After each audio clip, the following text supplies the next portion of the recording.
Alors, on va passer tout de suite en duplex avec Jean Amar, membre de la cellule Info d'experts de Bourse Direct. Bonjour Jean. Bonjour. Alors, on vous avait la semaine dernière, on avait parlé donc, comme tous les vendredis, on parle de l'indice parisien, du CAC 40. Alors, ce matin, on voit finalement que, eh bien, après avoir ouvert dans le vert, le CAC 40 se replie actuellement. On est sur les 4618 points. Est-ce que enfin, quel est votre scénario pour la journée, pour le CAC 40? Est-ce que vous pensez qu'on va aller vers le seuil important des 4550 points ou est-ce que le CAC 40 pourrait finalement revenir vers des plus hauts? Bon, ça va quand même dépendre des marchés américains, je pense, mais là, on a une sorte de record à battre pour ce mois-ci, ce mois de janvier, qui a l'air d'être la hausse la plus importante jamais atteinte sur le CAC 40. Donc, bon, Mm. il y a quand même un petit challenge. Ça va peut-être avoir une petite influence. Néanmoins, bon, bah, c'est quand même pas ça qui va orienter la tendance du marché, comme vous Ouais. l'avez précisé, C'est vrai effectivement. qu'il manque, Il y a il manque, 4550. il manque 0,2 finalement Oui, points de hausse hein, pour que l'on ait la plus importante hausse du CAC 40 voilà, jamais enregistrée. exact. Mm. Ouais, enfin, pour nous, si Pour vous le mois de voulez, janvier. notre stratégie, elle reste toujours haussière. On est dans une dynamique qui s'est affirmée ces derniers temps.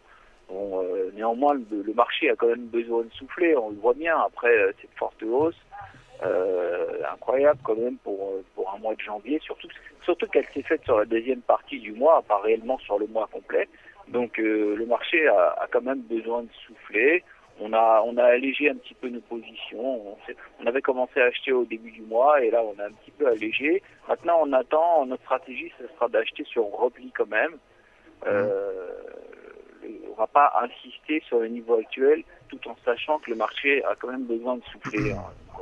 Pour l'heure, on surveillera 4650, voire et surtout plutôt 4670-80, qui sera le niveau qui invalidera la figure de retournement actuelle avec un potentiel de hausse avoisinant les 4750, voire 780-90. Ça ouvrirait quand même, si vous voulez, un nouveau potentiel de hausse. Et à contrario, comme vous l'avez précisé, effectivement, on surveillera 4550. C'est le plus bas du 28 et du 29 janvier. Donc ce niveau devra être cassé avec du volume ou en clôture. Et si c'était le cas, ça entraînerait une accélération baissière en direction de 4500, voire 4450 idéalement. Donc en résumé, la figure de retournement sera invalidée au-dessus de 4650. Dans le cas contraire, il faudra se méfier d'un troisième retour sous 4550, car si tel était le cas, comme je vous disais, il y a de fortes chances qu'il y ait une accélération baissière. Oui, oui, oui, effectivement, comme vous venez de le dire, on a fait un plus haut là, à 4680 exactement. Donc pour vous, si on dépasse ce niveau des 4675,80, on pourrait aller plus haut, voir les 4750, c'est votre objectif? 4750, voire Hmm, je vous disais l'extension 790, 80-90, pourquoi pas. hmm, Dire bon, de toute manière, après ça dépendra des événements, parce qu'on a toujours autour enfin, Mario Draghi c'est un peu derrière nous, même si ça va sûrement nous porter quelques temps. Il y a quand même tout ce qui se passe autour, hein. Donc bon, il y a beaucoup d'éléments, comment dire, on est en pleine maintenant. On l'avait occulté, mais il y a les résultats trimestriels qui comptent quand même beaucoup. On l'a vu ces derniers temps, donc les résultats des États américains dans un premier temps, et puis nous, on va suivre, on va augmenter notre cadence là, dans les jours qui viennent. Mm. Alors donc concrètement, pour la journée, quels sont vos niveaux d'intervention? Au niveau d'intervention, pour l'instant, on attend, si vous voulez, on observe. Je pense qu'aujourd'hui, on fera pas grand-chose, hein, à vrai dire, hein. hmm. D'après moi, le marché va pas trop bouger. Et comme je vous disais, il va sûrement tenter de gagner ses 0,20, ses 0,30. Si on clôture sur les niveaux de 4640 autour, ce serait pas mal. Et il y a également un secteur que vous suivez particulièrement chez Bourse Direct, c'est le secteur bancaire. On a vu que le secteur bancaire était un secteur sous pression en début d'année, même si la BCE a permis un petit peu de souffler hein, pour certaines valeurs. Notamment le titre Société Générale qui étaient mal orientés. Donc, quelle est votre stratégie sur ces valeurs bancaires? Alors oui, donc ce qu'a fait la BCE, si vous voulez, c'est plutôt bon pour le secteur bancaire, mais c'est quand même ce qui a un petit peu augmenté la volatilité ces derniers temps, c'est les élections en Grèce. Hein. On a bien vu que le secteur bancaire en Grèce a été très volatile. Ça a un impact quand même sur les valeurs françaises, surtout la générale. Depuis les élections, on a vu qu'il y avait beaucoup plus de mouvements sur ces valeurs. Hier, on a frôlé des supports importants sur les valeurs que l'on suit, donc la BNP, le Crédit Agricole et la Générale. Sur la BNP, on surveillera de près 47 €, qui a été approché hier. On a clôturé un petit peu au-dessus. On est au-dessus, là, on est à 47,58, mais bon, elle n'est plus très loin. C'est un niveau qui pourrait entraîner une petite baisse en direction de 44,5 autour. Après, on a le Crédit Agricole, pareil, il faudra surveiller les 10,50. Ça pourrait entraîner une accélération baissière aussi. Vous voyez qu'on est plus très loin de certains niveaux qui correspondent à une moyenne mobile 20 en général en délite, vous savez. Donc, et pareil pour la générale, on surveillera de près 35-40.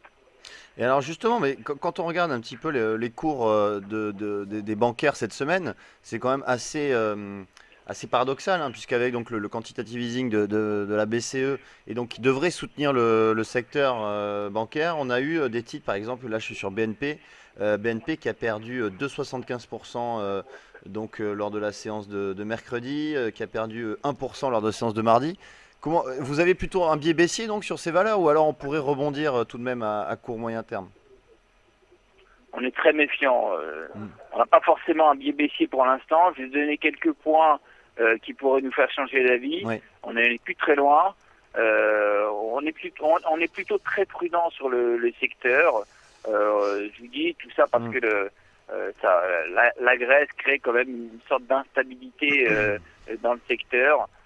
On avait bien vu en 2010, hein, c'était quand même une autre. Bon, on est dans une autre configuration. Néanmoins, les banques avaient subi cette crise en 2010. Comme je dis, on n'est pas dans la même situation, mais on voit bien que ça les rend fragiles et pour nous, pour l'instant, on se tient un petit peu à l'écart. On tente des petites opérations de court terme avec des stops de protection. Parce que bon, il y a de la volatilité, ça intéresse certains clients, mais au-delà de ça, ce ne sera pas d'investissement long terme pour l'instant. D'accord. Alors, est-ce qu'il y aurait un autre secteur qui attire votre attention ces derniers temps? On a vu que le secteur automobile était extrêmement fort, hein, c'était un secteur des plus forts de la côte. Est-ce qu'il y a des secteurs qui justement attirent votre attention où il y a des opportunités? Moi, vous parlez du secteur automobile, mais j'irai plus loin, je parlerai plutôt des équipementiers. Parce que les équipementiers ont tout à gagner avec un dollar plus faible pour les exportations et un cours de la matière première aussi qui recule. Donc on regardera des valeurs peut-être un peu moins connues comme AK Technologies, bon Valeo, vous voyez, toutes ces valeurs d'équipementiers qui, à mon avis, pourraient bien tirer leur épingle du jeu cette année. Et d'ailleurs, à propos de Valeo, on vient ce matin de faire un nouveau plus haut historique sur le titre.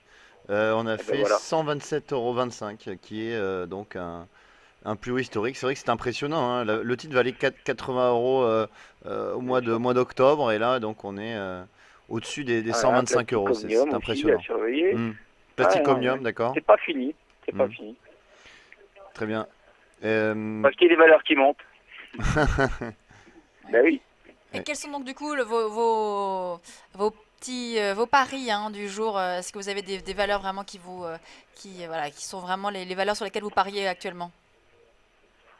On a acheté de l'Interparfum récemment, nous plaît bien, les résultats sont quand même plutôt encourageants. On achète de la Kering, on croit beaucoup à AXA aussi, on a acheté de l'AXA, l'Alstom aussi récemment, et puis Carrefour dans la consommation. Et dernièrement, on a misé sur Altran qui aujourd'hui se porte bien. On l'a acheté hier, tiens, ça monte de 3,5% aujourd'hui, les résultats. Altran, qui a publié ce matin, oui.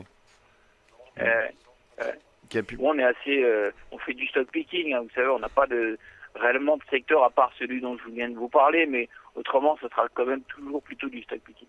Merci beaucoup Jean Amar, donc membre de la cellule Info d'Experts chez Bourse Direct.